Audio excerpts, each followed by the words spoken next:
네, 국제사회에 민주 한국의 귀환을 알렸다라는 평가와 함께 이재명 대통령이 G7 정상회의 무대를 통해서 본격적인 첫 외교 행보를 마무리했습니다. 하지만 한미 정상회담 무산으로 대미 관계에 우려 섞인 목소리도 나오는데요. 이 대통령의 첫 외교 무대 평가 그리고 앞으로의 과제도 짚어보겠습니다.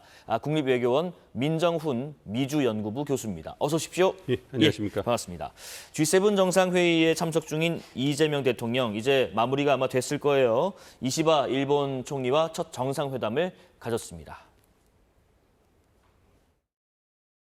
우리나라에서는 일본과 한국과의 관계를 가깝고도 먼 나라라고 호칭합니다. 마치 앞마당을 같이 쓰는 이웃집처럼 우리는 뗄래야 뗄 수 없는 관계였습니다. 작은 차이들이 또 의견의 차이들이 있긴 하지만 그런 차이들을 넘어서서 한국과 일본이 여러 면에서 서로 협력하고 서로에게 도움되는 관계로 더 발전해 나가기를 기대합니다. 특히 국제 통상 환경이나 국제 관계들이 어려움이 가중되고 있어서 가까운 관계에 있고 또 보완적 관계에 있는 한국과 일본이 많은 부분에서 협력하면 서로에게 큰 도움이 될 것으로 생각됩니다. 총리님하고 저하고 이렇게 직접 얼굴을 뵙고 만나게 됐는데 오늘을 계기로 한국과 일본이 미래지향적으로 좀 더 나은 관계로 발전하기를 진심으로 기대합니다. 日本のテレビでは毎日出ておられるので、なんかあんまり初めてみたいな気がしませんが、実は初めてです。今年は国交正常化60年という極めて記念すべき年であります。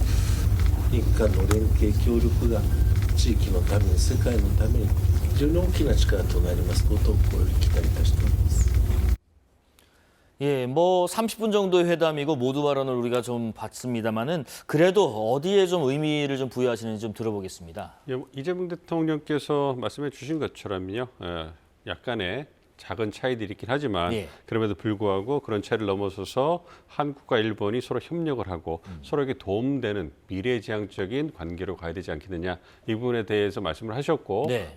이시바 총리도 그 부분에 대해서 공감대를 형성하는 모습 그분이 가장 핵심이 아닌가 싶습니다. 한국과 일본이 역사나 과거사 문제에는 굉장히 민감하고 항상 의견 차이가 있어 왔지만 그런 부분에 연연하지 않고 그런 부분을 원칙적으로 대응하면서도 사회, 경제, 문화 같이 양국이 협력을 필요로 하고 양국에게 다 이득이 되는 부분에 대해서는 이제 미래지향적으로 안정적으로 견고하게 성숙한 양국 관계를 만들어가자 이런 말씀을 하신 것이 이제 상당히 의미가 있는 것이고 그 네. 부분에서는 두 나라 모두 이제 공감대가 형성되고 이제 함께 나갈 의지가 있기 때문에 앞으로 한일 관계가 보다 안정적으로 관리되지 않을까 기대를 하고 있습니다.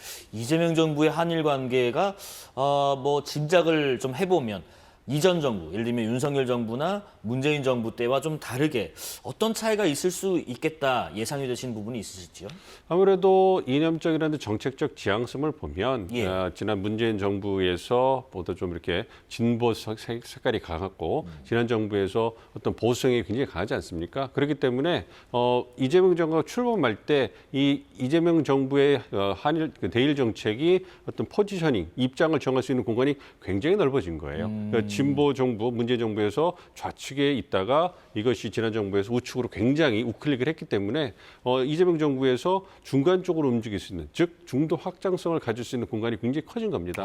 그런 측면에서 이제 굉장히 좀 실용 외교를 하면서 국민 많은 분들이 공감할 수 있는 실리에 그 충실한 그러한 대일 관계를 가질 수 있기 때문에 그런 측면에서 일본 입장에서도 이재명 정부가 진보 정부임에도 불구하고 보다 더 많은 공감대와 협력의 공간을 찾을 수 있기 때문에 이번 정상회담에서 보다 긍정적인 공감대가 형성됐고 이걸 바탕으로 해서 양국 관계가 이제 개선되고 발전하지 않을까 이렇게 예상을 하고 있습니다. 중도 확장성에 좀 한번 좀 기대를 좀 걸어보고요.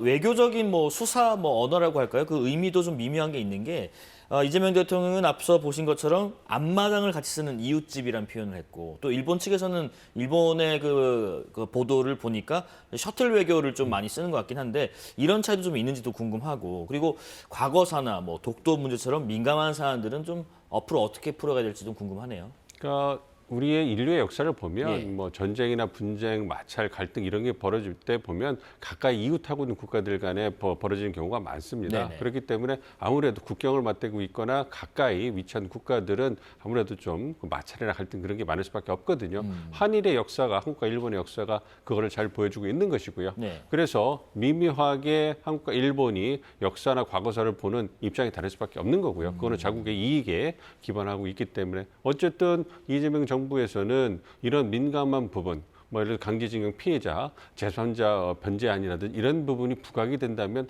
아무래도 한일 관계가 좀 다시 또 삐걱거리는 거 아니냐 이런 우려가 나올 수 있잖아요. 그렇기 때문에 원칙적으로 그런 부분에 대해서 관리는 하지만 그런 부분이 말씀드렸던 사회, 경제, 문화 같은 양국의 이익이 꼭 필요한 부분에 있어서 협력하는 것을 저해하지는 말도록 막아야 된다. 이걸 위해서는 양국이 소통을 지속적으로 해야 됩니다. 그래서 소통을 통해 가지고 한국이나 일본이 갖고 있는 입장을 허심탄회 얘기를 하고 그래서 그러한 부분에 대한 이해를 넓히면서 관리해 가는 거죠. 그러니까 마찰이 없을 수는 없는 겁니다. 네네. 갈등이 없을 수는 없는 거지만 그것이 전반적인 판을 흔드는, 판을 깨는 그렇게 가지 않도록 관리하는 게 중요한 거고 그것이 이재명 정부의 투트랙 접근의 어떤 요처가 아닌가 생각을 하고 있습니다. 네, 조금 보충 질문 드리면 이제 앞마당을 같이 쓴다라고 하는 것은 어떻게 보면 좀 직접적인 대화를 좀 요구하는 것인가 싶기도 하고 셔틀 외교는 어쨌든 제3국이 이렇게 중재를 하는 그런 안이기 때문에 조금 더 간접적인가 싶기도 하고 이 미묘한 차이가 좀 있나요? 아무래도 우리 정부가 얘기하는 또 그렇죠. 국익 중립 실용 실용 외교를 얘기를 할 때도 굳건한 한미 동맹을 토대로 그렇죠. 한미일 협력을 강화해 나가겠다. 네. 일본도 마찬가지입니다.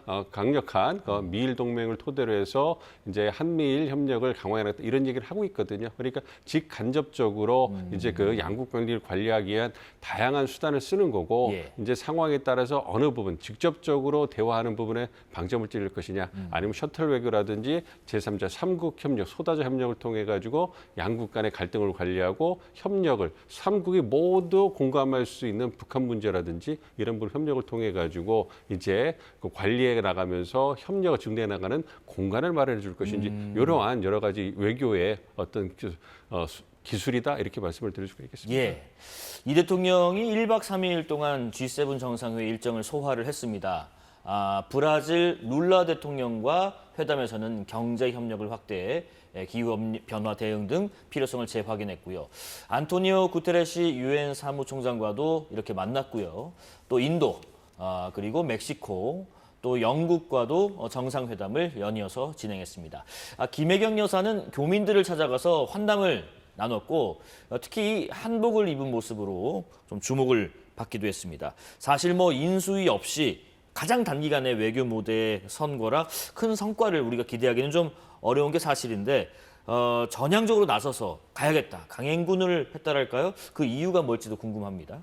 그렇습니다. 출범한 지 2주 만에 G7 자리에서 굉장히 큰 다자회비체에 참석하신 게 아니겠습니까? 그만큼 준비가 미흡함에도 불구하고 이러한 다자회비체에 전격적으로 참석을 하시게 된 계기는 그겁니다. 한국이 돌아왔다. Korea is back. 즉 지난 6개월간의 국내 정치적 공백으로 인해 가지고 어떤 국정의 타워가 부재하게 됐고요. 그로 인해서 외교안보 대외 정책에 있어서 상당한 손실이 불가피했습니다. 그래서 아무래도 코리아 리스크가 부각이 되고 그런 부분에서 우리 경제 통상에도 상당한 악영향을 끼쳤기 때문에 그런 부분에서 국제사회에 대해서 한국이 돌아왔고 이제 믿을 수 있는 파트너, 협력국가, 투자국가라는 것을 보여줘야 되는 부분이거든요. 그렇기 때문에 그러한 부분을 고려해서 2주밖에 출범 2주밖에 되지 않았지만 전격적으로 참석하셔가지고 G7 정상들과 어깨를 나란해서 대한민국의 품격과 위상을 확립하고 그리고 그 미래에 먹거리라고 할 수 있는 첨단 기술이나 핵심 분야, 에너지 안보라든지 AI 같은 부분에서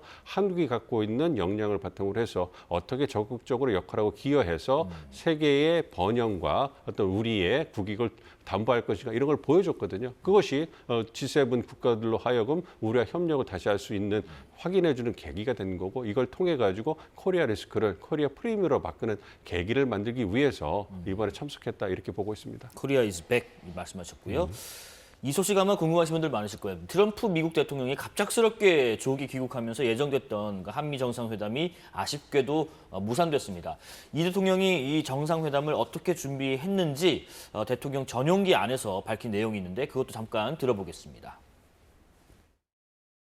중요한 거는 최소한 다른 국가에 비해서 더 불리한 상황에 처하지 않게 하는 것 중요한 과제일 것이고, 우리 기업인들도 뭐 다른 나라와 동일한 조건이라면 어차피 똑같은 경쟁인데 해볼 만하지 않냐 이런 말씀들을 하시더라고요. 외교라고 하는 게 또 한쪽에만 이익이 되고 다른 쪽은 손해가 되는 것은 바람직하지 않아서 모두에게 도움되는 상호 보혜적인 결과를 만들어내려고 노력해야 되고, 또 그렇게 만들어야 되겠죠. 여러 조건들이 많이 겹쳐있기 때문에 얘기를 해보고 최선을 다하도록 하겠습니다. 참 왜 갑작스럽게 돌아가는지는 조금 이따 얘기를 해보고요. 관세 정책이 시행되기 전에 참 정상회담을 하는 게 좋지 않을까 하는 생각도 들고, 또 어떤 분들은 조금 더 천천히 하는 것도 필요하다는 관전 포인트도 있는데, 언제쯤 이 한미 정상회담 기회가 생길 것으로 예상하시는지요?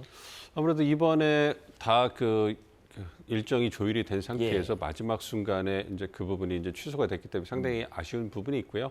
언론 보도에 나오는 것처럼 가장 빠른 시일 내에 두 정상께서 조화하시려면 아무래도 내주에 다음 주에 개최될 나토 정상회의에 우리 대통령께서 참석을 하신다고 결정을 하시면 트럼프 대통령이 그 정상회의에 참석하실 것으로 예상되기 때문에 아무래도 다자회의 계기에 한미 정상회담, 약식 정상회담이 개최가 될 가능성이 있습니다. 네. 그렇다면 일주일 뒤에 한미 정상이 조화할 수 있는 가능성이 열리는 거고요. 만약에 우리 대통령께서 나토 정상회의에 참석하지 않는다고 결정을 하신다면, 그렇다면 이제 트럼프 대통령으로부터 이제 방미를 미국으로 초청을 받았기 때문에 이 부분에 있어서 양국 간의 실무 조율을 통해 가지고 빠른 시일 내에 이제 미국을 워싱턴을 방문하셔가지고 양자 정상회담을 갖는 것이 가장 현실적인 대안이 아닌가 이렇게 보고 있습니다. 가장 빠르게는 뭐 내주에 있는 나토 정상회의 예상해 볼 수 있을 것 같습니다. 트럼프 대통령 조기 귀국에 대해서 이해를 구하면서 또 이스라엘과 이란 사이에 휴전과는 관련이 없고 그거보다 훨씬 큰 것이 있다라고 말을 했는데, 귀국길 발언까지 듣고 오겠습니다. Very close. I don't care what she said. I think they were very close to having. 예, 트럼프 대통령 발언으로 볼 때 지금 이란의 핵무기 보유 가능성은 있느냐, 매우 가깝다. 또 미국 국가정보국장은 이란이 핵무기 개발을 하고 있지 않다고 판단하는데 라고 물었더니 뭐든 상관없다. 나는 거의 완성했다고 본다. 이렇게 답을 또 했더라고요. 이 발언들을 볼 때 좀 맥락상 어떤 걸 예상해 볼 수 있을까요? 그러니까 조기 귀국을 트럼프 대통령이 결정한 부분에 대해서는 두 가지 시나리오가 있는 거죠. 어쨌든 중동 정세 때문에 조기 귀국을 결정했다. 그렇다면 이스라엘 하마스 간의 무력 충돌이 직접적인 원인이 될 거라고 생각을 하고 있고요. 그렇다면 휴전을 중지하기 위한 것이냐, 아니면 미국이 이스라엘을 도와서 군사적으로 개입을 해서 이제 이란 문제를 해결하려고 하는 것이냐, 이 두 가지 가능성이었는데요. 전자는 아니라고 했고요. 그렇습니다. 전자를 아니라고 했고 더 큰 문제, 완전히 끝내는 것을 원한다 이런 얘기를 하고 있기 때문에 후자 쪽으로 점점점 그 무게가 실리고 있는 상황입니다. 네. 그래서 ceasefire, 휴전이 아니고 완전히 그 end, 끝낸다고 하기 때문에 미국이 직간접적으로 지금부터 훨씬 더 어떤 적극적인 군사 개입을 통해서 이스라엘과 함께 이란의 핵시설을 완전 핵시설과 어떤 미사일 능력을 제거하는 이러한 그 움직임에 나설 가능성이 크기 때문에 향후 이제 그 중동 정세가 한동안 그 요동칠 가능성이 매우 커지고 있다 이렇게 보고 있습니다. 네.